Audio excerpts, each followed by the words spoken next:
Okay, first of all, let me just let everybody know that I am actually, excuse me, Hey, sound guy, turn it up, dude. dude. I yelled at Jeopardy 2 nights in a row and got trashed 2 nights in a row. You're lucky I'm even upright. No, because we got ripped off. Okay, first of all, let me let you know that I am not RS. He was requested by his employer, the man, not to actually give this talk. So since I'm a friend of his and I've done some forensic stuff in the past, I'm more of a network monkey than a file system monkey. And so he asked me if I'd be willing to give his talk so that you guys didn't get screwed out of one talk.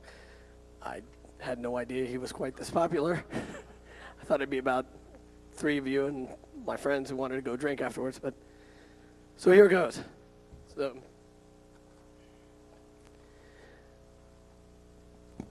okay. Basically, the talk that Rob was wanting to give is kind of an intro to file system analysis. Actually, there won't be any analysis discussion of analysis. It's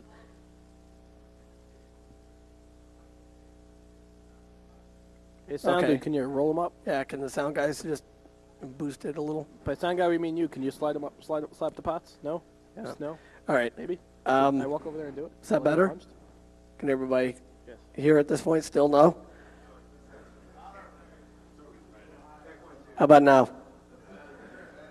Can you hear me now? Technology, wow. Can you hear me now? Hey, it's a Verizon commercial. Okay.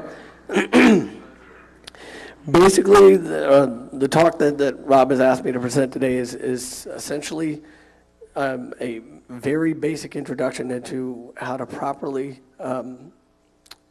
acquire data from a potentially compromised system or a suspect system, and the legal aspects of what you have to keep in mind when you want to ensure that you have everything done properly when presenting it in a court of law.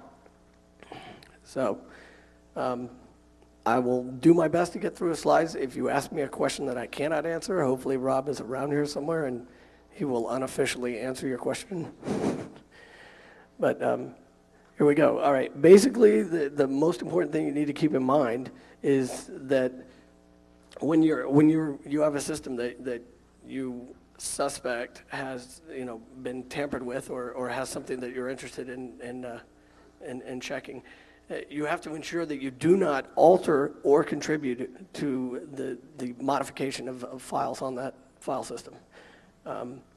Because that's like the first way. Anytime you actually open a file, you modify it. Whether you realize it or not, you change the access times. You change quite a lot of very subtle metadata associated with that file.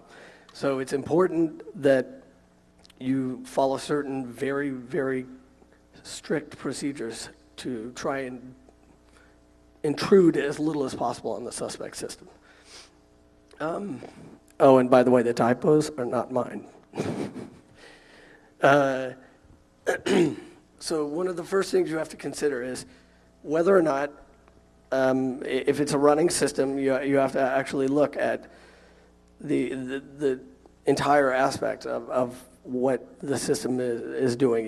You have to consider, is it connected to a network? Is it currently powered up? Is it powered down? If it's powered up, is there data that's actually held in memory that you want to try and access? Because some people, when they tamper a system, will leave a Trojan behind. And as soon as they see some sort of shutdown procedure or whatever, it will remove whatever data you might have actually been interested in. So you have to actually be very careful about not doing something without thinking through thoroughly first what may be the ramifications of what you're doing.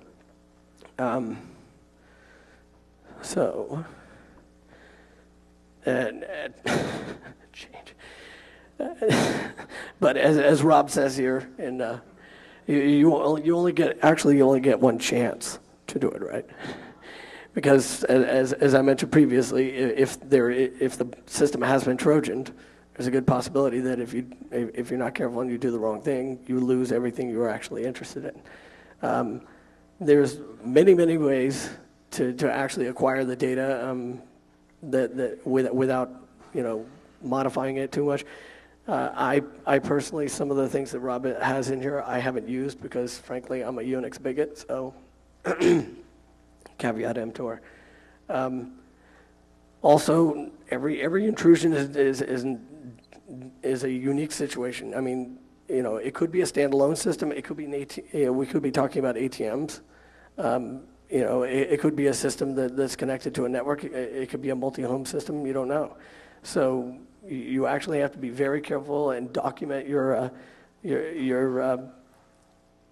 entire data acquisition process.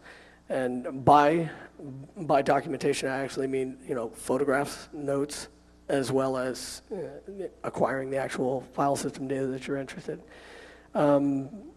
Basically, what the talk will cover is what are you actually trying to accomplish with the forensic acquisition of the file systems, and what things can make that difficult, or impossible, depending on how badly you screw up.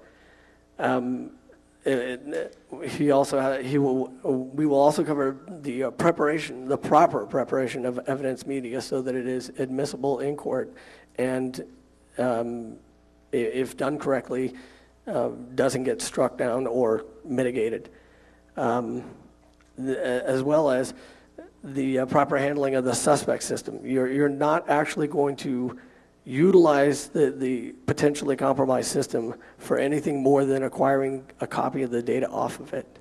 And then at that point, you will enter the suspect media into your chain of custody so that you can have a very distinct trail of who has had access to the suspect media and when and what was performed.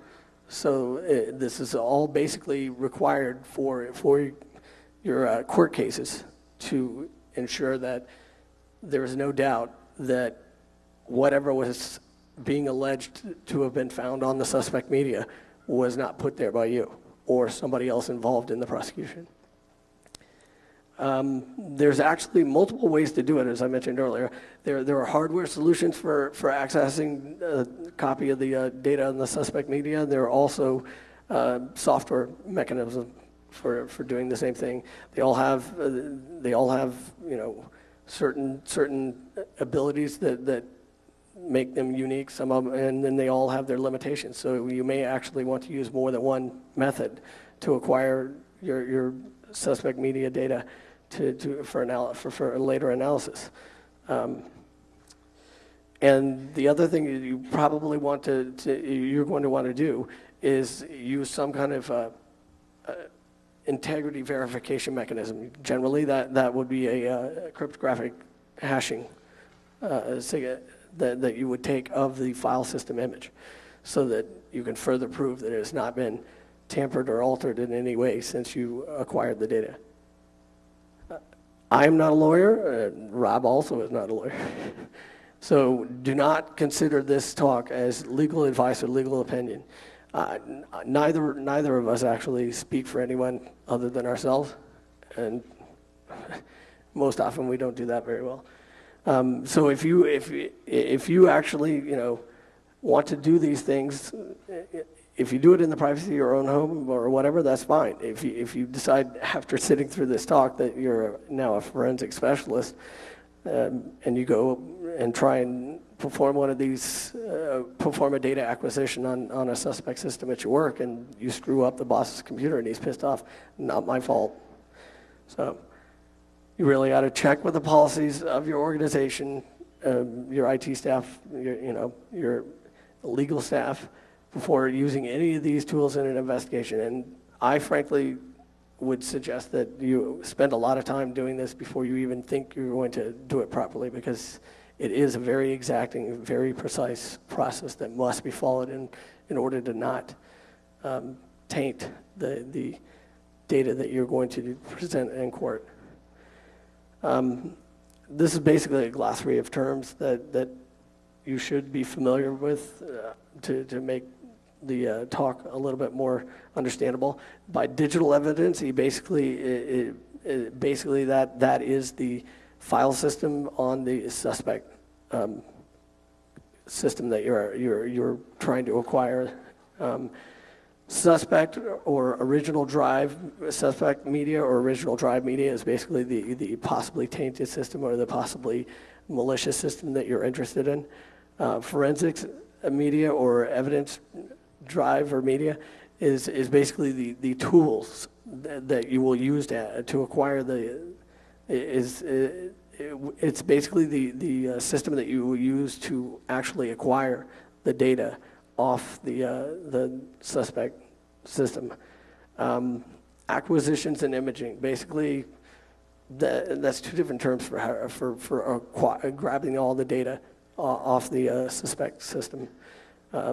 Imaging is just basically creating one or more image files of the suspect system that are a bit-for-bit copy so that you get everything, not just files, the files that are on there, you get the slack space. Many people don't actually realize that when you delete a file, you're not actually erasing that file. What you're doing is deleting an entry in a master database on the drive that says it's okay to overwrite this space on the drive, but that doesn't necessarily happen right away.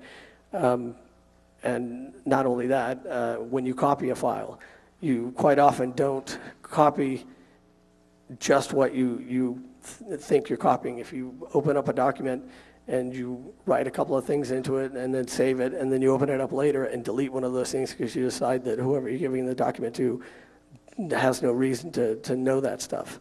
That data is actually still lying around. So when you copy that file over somewhere else, what you thought you deleted is actually still there in what's called slack space. And so you have to be very, very careful about imaging the entire file system so that you get things that are in slack space that may actually be pertinent to what you're interested in. Okay. The next thing is chain of custody. Chain of custody is basically nothing more than a hard copy of every individual has had access to the suspect system as well as the forensic media system and what they did and when they did it and things like that, because these have to be, the chain of custody is an admissible item in a court case. Verification hashes and checksums.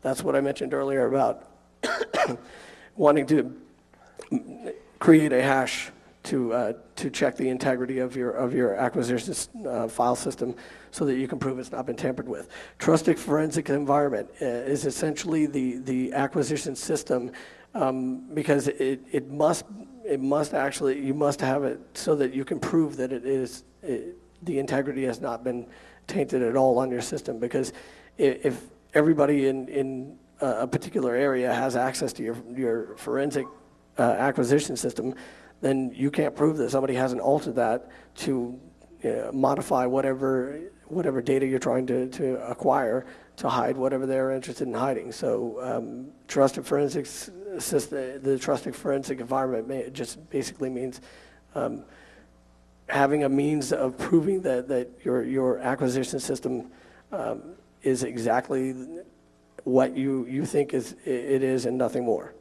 Original copies and work copies. Basically, If they can't figure that out, they're pretty weak, dude. I know, but basically, the way you do it is you never actually want to do any analysis on your suspect system. You want to capture all the data from the suspect system onto a separate piece of media. That separate piece of media actually then is what gets admitted to court, and quite often you will have that as your means of analysis too.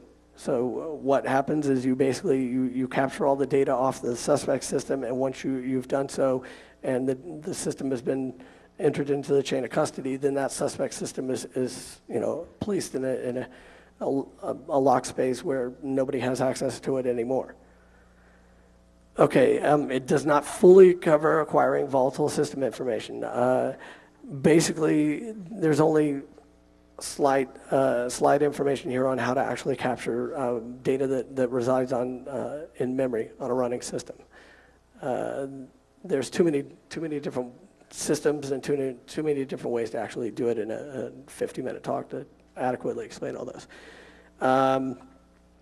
Quite often, when you're trying to grab data from memory, your system will write out, temporary files and things to the file system. So you have to be very careful that when you're trying to grab volatile data, you're not modifying the file system that you're interested in as well. You need, and the third point is that as I said, it's a very exacting process. So you want to make sure that you know exactly what to do, what you're going to do, and carefully step through those. Don't take any shortcuts, or and frankly, when I have done forensic acquisitions, I will, or some of my staff, I will actually have a written set of steps and insist that they follow them, no matter how many times they've done it. That's the only really way you can carefully not miss something or potentially taint the system you're interested in. Volatile examples of volatile data would be, runtime and performance stats, which is basically in most Unix systems, things in the sudo proc file system.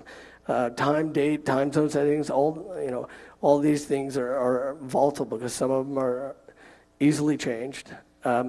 The active running process listings is another volatile thing because, as I mentioned earlier, if there's a Trojan and you trigger that Trojan, it may either stop running whatever process that it was running that you were probably interested in, or if some of you have attended the rootkit talks, you'll see that they can hide those processes, keep them running, but you won't be able to actually find them. Logged in user listings, that obviously is for a network connected system. Open files, libraries, DLLs in use. Basically, it's different for every system, but you can easily find all the files that are currently in use through the system processes. And again, if you're not careful, if there's a Trojan or if it's a network-enabled system and the person that is doing what you're interested in is actually online and finds out, they may stop what they're doing, unload any libraries that are being used by whatever process they're doing, and you will lose data that you potentially need in your prosecution. Network activity, again, obviously, for a network-enabled system is what actually is going on. If you walk up to the system and immediately pull the network cable out of it, you may actually lose data that you're interested in for your prosecution, because that may trigger whatever network system process was going on to either stop or, well, obviously it won't be communicating anymore, and that may trigger it to stop or hide itself. Perhaps the data you're actually interested in is an ongoing streaming of pornographic material or illegal film, file sharing activities. And if you're not careful, those things that you need to acquire may stop. So you have to it goes back to being very careful about following your steps and not deviating from those. Let me see. I'm going to move on. Let's just bang through this stuff. Yeah. We're not going to cover cellular phones, palm, PDAs, wireless and wired network communications, wireless programmable keyboards, and EEPROMs. It would just simply take too long, and obviously I'm taking too long as it is. So without further ado, the first bullet up here is actually something that is quite often overlooked by people that don't do this all the time. It is potentially a crime scene. So you want to make sure that if you're going in and looking at the system, you want to ensure that if you start tapping away on the keyboard, you're not destroying fingerprint evidence that might be there. As I mentioned before, you definitely want to document the entire area that you're working in photographically, so that if something somebody comes up and says, well, that wasn't my system, you have visual evidence that whatever they're claiming is probably not true. You want to take a look at every cable connection, whether the system is network enabled, if it's connected to a wireless network, if it's connected to a Cat5 fiber network, if it's multi-homed, if there are modems. So you want to carefully document all that, both in written form and in photographic form, and consider every incident as if it is going to trial, which basically goes back to set up a certain set of steps to follow and don't deviate from them regardless. Because if it goes to trial, you're going to need all the evidence that you gather. If it doesn't go to trial, it's no big deal. Having more evidence is actually a good thing. Yes, do not examine your evidence at all until you've properly made a forensic image. The reason that he says that is basically because if you're not careful, you will taint the data by altering access times and things like that. So you want to make sure that you have a complete and thorough forensic image, so that if somebody questions something, you can actually go back and acquire a second copy of the suspect data without having to access the suspect system. You should try to interact with the system as little as possible. I mean, if you have to sit down at the suspect system itself, you need to be very careful. But generally, you want to not ever do anything or attempt to check anything on the suspect system. You want to actually make a copy instead.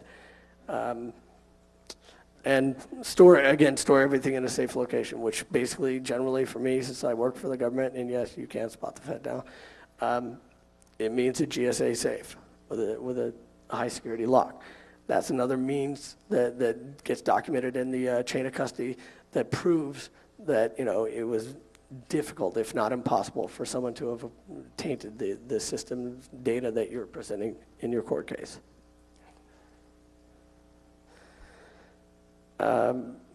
Pretty much all this just really says is to keep track of what you fucking do. I mean, if you're ever going into a government investigation, you're going to be working with people who've done other types of investigations, mostly physical, and you just need to make sure you don't taint the digital data.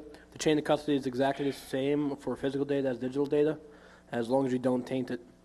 All these things are just reiterating how you have to be careful not to taint what you have, not to modify anything, and only work on copies of it. It's a very simple concept for anyone who's ever blown out some data on your home or on any machine you're working on. Back up first. Work on your backups. Don't work on the true copies. And it's just very important forensic analysis. Right. And the first two kind of reiterate what I've already beaten to death. But now, collate mail, DNS, and other network and service logs to support and verify findings. Not everything you're interested in is actually right there on the suspect system. You may actually have network processes like mail being sent out if the system has been taken over by a bulk mail or whatever, and you're going to find corroborating evidence on other systems on that network. So, don't just consider the suspect system as the sole thing to be investigated. And always be able to verify the integrity of your evidence. That basically means, be very careful about creating your file system images, and then create cryptographic hashes of them. Whether you use MD5, SHA-1, whatever, you need to be able to prove at some point that nothing on the suspect system has been altered. Yes, never use a tool you're not familiar with on live or original evidence. Again, this just basically says, if you don't know how the system works, then find someone else, find an adult to help you. Or a 12-year-old boy, a 12-year-old girl now. Okay, this is some more of the documentation. You want to itemize all the actual hardware involved. With the physical context, I mean, you want to sit down at some point after you've gotten your file system data off and document the actual computer system that's involved or systems. And you'll want to actually, as the example that's given here, you're going to want to document everything that uniquely identifies every piece of hardware in that system. Basically, it's just be incredibly anal. because a defense lawyer is going to challenge everything possible, and you have to be very careful and capable of proving that nothing has been changed, nothing has been swapped out, nothing has been modified or tainted. Logical context is basically on a Unix system, for example, or even on a Windows box. All the mounted file systems, whether they're network mounts, whether they're local mounts, whatever. You want to actually document all the logical things as well to, again, prove that when they see the suspect system in court, that it's exactly the way it was when you began your forensic investigation. Because you will be, if it goes to trial, you will end up testifying as to exactly what you did, how you did it, and why what you did hasn't caused the data that's being entered into the legal record to be tainted or suspicious. Chain of custody quite often will be challenged. That's why you need to keep a very full chain of custody, very thorough. Yes. Have to be what? Have to be what? The question is, does the person doing the data acquisition have to be an independent person so that there's no conflict of interest? Well, it really depends on the situation. I mean, if it's in Rob's case, basically he works for Health and Human Services, and they quite often have to deal with potential medical fraud and things like that. So they're not letting the IT staff of the office investigate that. And yes, quite often you want to make sure that the person is independent, because if you can't trust your forensic investigator, then how can you trust the evidence that's being given to you to take to trial? So yeah, you would want to make sure it's an independent individual or company. Quite often, though, in large companies, they will have, a data security team and a forensics team that while they work for the same company, they have no vested interest in protecting any particular person in that company. So essentially, they are independent as much as a company employee could be. But yeah, I mean, if you have the chance to get somebody who's independent totally from the outside, yeah, that's probably the best way to do it. There's one question. We do need to bang through this stuff pretty fast, but let's hit the question real quick, and then we'll bang through it fast. What's your question? It seems like all this is really straightforward when it comes to the pull the plug time, but when you talk about when you need to verify which drive is mounted and whatnot, it seems like you can't do any of that without touching it. Correct.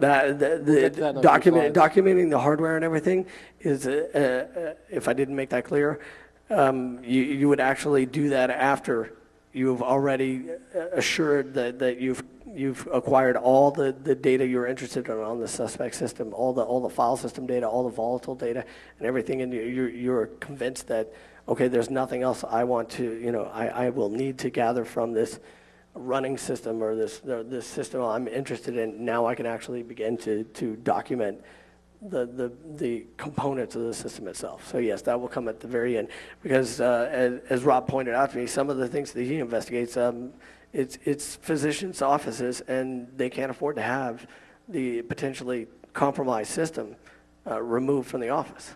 So basically you have to try and document everything, and then get a verifiable forensic image, and then leave the actual suspect system, running in that office, because you can't. All right. Some of the things that you basically need to understand is. Well, wait, I think everybody in here, if they don't understand a partition table and file system, they need a beating. So. Well, do you guys want me to go over file system? Yeah. Okay, then we'll move through. Yeah, cool. Fine, no problem. Yeah, all that stuff. Partition, Hey, file system, file if cool. something is basically beating a dead horse, let me know, because. Thank you.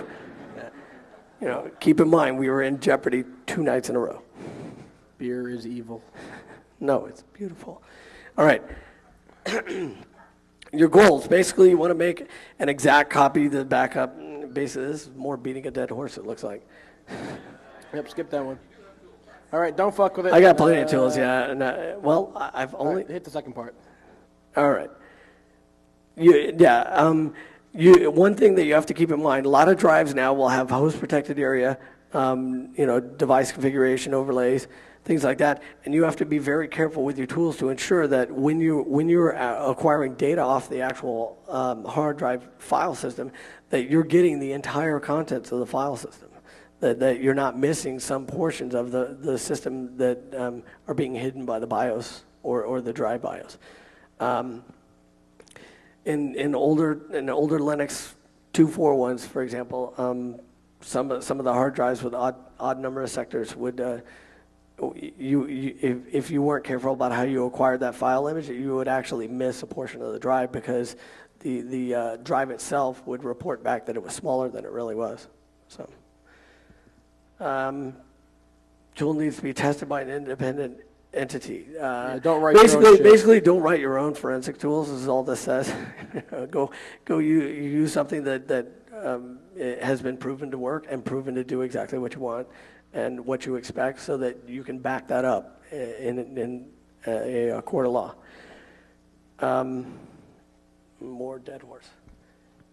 One of the things, preparation of the forensic hard drive. Basically, the drive that you're going to use drive or tape that you're going to use as a copy of the suspect system, you want to wipe that drive before you actually use it. And as is suggested here, you want to wipe it with a known pattern. You don't want to use like dev random, because you don't want random stuff overwriting that drive. You want to use something like dev zero, so that it's all zeros, so that you can guarantee that everything that gets put on that drive, was put on that drive when you did so. None of it was pre-existing, and this basically ensures that. And this will also be part of your documented investigation notes.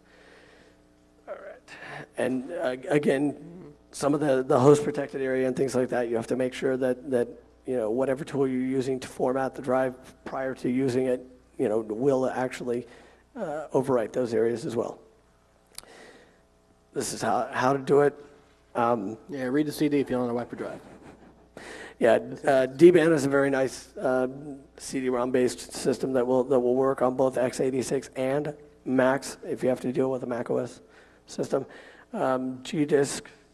These are basically just a lot of known trusted tools for properly wiping the forensics acquisition system before you actually begin to use it. All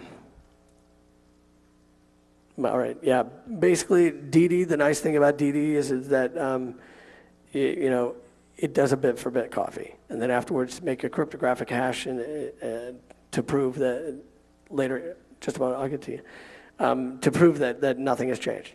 The CryptCat and NetC, which is actually NetCat, there's a way, if your system is running and you need to access you want to save the stuff on a forensic system that's actually on the network or somewhere else, you can pipe the output from DD to NetCat, so that you're actually not storing your acquired image locally anywhere. You're actually storing it somewhere else, which is another means of ensuring that you don't modify anything volatile or existing on the file system. You had a question back here? Yeah, most or all of this don't deal with PCO or That is true, and I'll go back to the first caveat, which is this is not my slides. Yeah, we'll get there later in the slides. Let's bang through them pretty quick so we get All right. Quite often, if you're doing this by hand, it's a slow process. There are hardware systems that will image the drives thoroughly, that will do it very well, and far more quickly. Let's see. It's basically just saying that in real life you run across shit that you're not expecting. You're not going to run into the perfect scenario every time. And because of that, shit happens. Your hardware may not work right. You may go to plug into a port that's busted. The keyboard may be cracked in half. You never know what's going to happen. Sometimes shit happens, so cover your ass. Yeah. No. No, never yank the power. I mean, No. well, if you just yank the power, you're losing so much valuable information. You're screwed. Yeah. We Yanking the power, everything that was being held in RAM, gone. And if you sat in on the rootkit talks that were presented here, there are actually rootkits now that live in RAM, live in memory solely, and you'll lose that. You'll lose all evidence of it. Well, it depends on what you do, and if you are going to shut it down, if you're going to do your data removal first, it's all in the path of every machine is different, and what you can do is different in every situation. In some situations, you'll walk in there and be able to just image everything, including the RAM. In some situations, you'll walk in there and some guy will start shooting at you and put a bullet through his computer. Different situation, different times. Right. You obviously don't want to install your forensic environment on the suspect system. So what you want to do, some people actually use the suspect system to create copies of the suspect system. I personally don't prefer that be done, but one way to do so is to have a bootable DOS, Linux, or BSD diskette with that has been designed specifically for forensic use, and I believe he has examples of some of those as we go along. ImageMaster is one that actually has a pre-configured, I think it's a Win98 environment that has actually been modified specifically for forensic use. Knoppix is a reasonably user-friendly method for doing this, although there are caveats. You have to throw the no swap command line at your kernel boot up, because otherwise one of the problems with some of the Knoppix systems is that basically if it finds swap space, it'll try mounting it. And when it goes and starts looking at all the drives attached to the system that it's booting, when it finds your suspect file system, if it finds the swap space on there, it's gonna go ahead and bring it up. At which point you're losing the integrity of some of the data on that file system. Older version, and if you do use Knoppix, you need to be very, very careful to make sure you use one of the more recent releases, because older versions do have some issues. For example, some of the older ones, even if you gave the no swap command to the command line, it would just happily ignore it. And the caveat of being, not just because the version is newer doesn't mean that it doesn't have a different bug that will affect you. So never actually go fire up Knoppix to do your forensics without actually having done it somewhere else first, so that you, again, have a trusted forensic environment and you know exactly how it's going to act and what's going to happen, so that you can protect the integrity of the suspect system that you're interested in. Again, this just goes over some of the basics of how to build the forensic system environment. CD. Yeah, go to those links if you want to get good shit. Yeah. Modcom, I believe, is a DOS-based one, which is actually pretty good.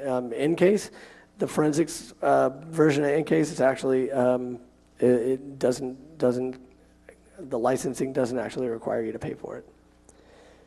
More stuff, just go to all these sites. Sure. Fire is actually a Knoppix-based one. These were all URLs, and I believe they will have Rob's slides up on the DEF CON site, so you can get them from there. Yep. I saw some of the Penguin Sleuthgate guys around here. Let's see. These are commercial hardware solutions. These are systems that actually will do the data acquisition for you, but it's a hardware device, which as was mentioned earlier, depending on how big the suspect file system is, it could take hours. And some of these systems have been built and optimized to the point where they like ImageMaster, I believe will get a throughput of something like 2 gigs, like 2 gigs a minute. And, on a large drive, that's kind of nice, rather than taking a day or two. Just as a side note, I mean, I personally don't do data forensics, but a division of the company I work for does. And we just released a press release, which I don't know what the fuck it means. I don't know what the computer does, hell. But we evidently did 5 terabytes of data in under 24 hours and did forensic analysis and everything else. So they say that's good, but that sounds like a lot of data to me. That would take a hell of a long time with some of those other solutions. And just more. These are just examples of if you're using a tape system, for example, if you have a RAID system and you need to get some data from a previous day for your investigation, these are methods that you can use to actually read data off the tape to put it onto your forensic environment for analysis later. These are other means of creating your forensic media. Hardware write blockers. This is basically a hardware solution to ensure that you don't actually modify the suspect drive. I personally use a Unix environment so that I can mount the suspect system read-only. That's not always possible with Windows systems. Again, here's and you know, just examples of software write blockers. One of the things you want to do is possibly you may be having to acquire a RAID image. So you're going to want to have your forensic system to be as optimized and powerful as you possibly can to make the process not be a lengthy, horrible thing. So ATA promised ATA RAID, serial RAID is actually a very reasonable and inexpensive RAID solution. These are, again, commercial software data acquisition solutions. And more dead horses. And then the free solutions. These actually are forensic acquisition systems that are available to law enforcement only. They essentially do the same thing that all the other ones do, but they've been specifically designed to ensure that they actually do what is required to properly prosecute. And these will, Snapback and Encase Enterprise are capable of doing imaging over the network, which is, that way you don't have to do things like DD and then pipe it out to Netcat, things like that. Of course, they're quite expensive as well. Okay, basically, if the system is running RAID, you need to be very familiar with how RAID works and what each different type of RAID, how it's set up, so that you ensure that when you do acquire the RAID array, that you again are acquiring the entirety of the virtual file system that makes up that system. This is an interesting thing that I actually didn't know until I talked to Rob yesterday. On macOS, on more recent versions of macOS, if you actually hold up the T key, hold the T key down on boot up, it boots up into what it refers to as disk mode, and that Mac then essentially becomes an external FireWire drive that you can use as a live forensics environment to toss data onto. Image integrity, there's checksums, there's hashes. These are all different means for verifying and providing proof of the integrity of the suspect system data. MD5 actually recently they've discovered that there are possibility of collisions. Thus, I would say a good defense lawyer might be able to bring up enough technical data to prove that the MD5 hash may not actually be valid, at least enough to create doubt, which would then sink your prosecution. So I personally prefer SH81 some. These are just commercial versions of hashing applications. Okay. These are different formats. The one I've basically talked about the entire time is a DD, is basically a raw bit-for-bit copy of the drive. Encase, quite often all the commercial systems are capable of reading the disk image, the proprietary disk images that are made by all the different other products like Encase and SafeBack, Snapback, and Smart. Basically, more for more information, these are a lot of URLs where you can find a ton of information on data forensics, and there actually is a forensics mailing list. I currently don't know what, I think it's on Security Next slide. Focus, so you might check. And that's about it. Questions? Yes. Yes, sir. When you're trying to look at log data from other systems, like infrastructure, DNS logs, for example, Yeah. corroborate what you're seeing on another system, but you can't take the DNS server down to get a forensic image of the log. Right. Correct. On the other systems that may actually affect it, that are on the network, you don't actually need to get a forensic image of that server, because that's just an external system that just supplements what you're doing. It is difficult, but being very careful about documenting what you did to get that corroborating data, and doing things like, okay, I took a snap of the file system, make a hash of that log file, that, and then enter all that into your chain of custody documentation. That will help. It's all about documenting. Even if you can't verify things, it's all about documenting. Yeah, it's just document the hell out of everything. Yes, sir, on the right side. There's various programs. Almost all of those programs can handle it. Yeah, some of the commercial products will actually access the memory contents as well. I personally will just cat the contents of the kernel proc file system and cat it out across the net to another system. Left side. Louder.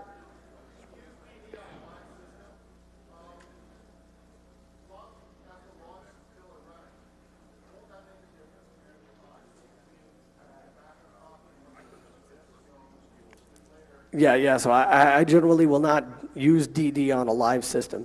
What I will do is try to document when the few times I've had to do forensic. As I said, I'm more of a network security monkey than a forensics guy. But the few times I have done investigations on potentially compromised systems, I did not do the DD copy on the running system. I got on the running system as unobtrusively as I possibly could, documented the hell out of everything that was on there as much as possible. And of course, you're never guaranteed you're going to get everything. If there's a really, really well done rootkit on there, you're probably not going to find it.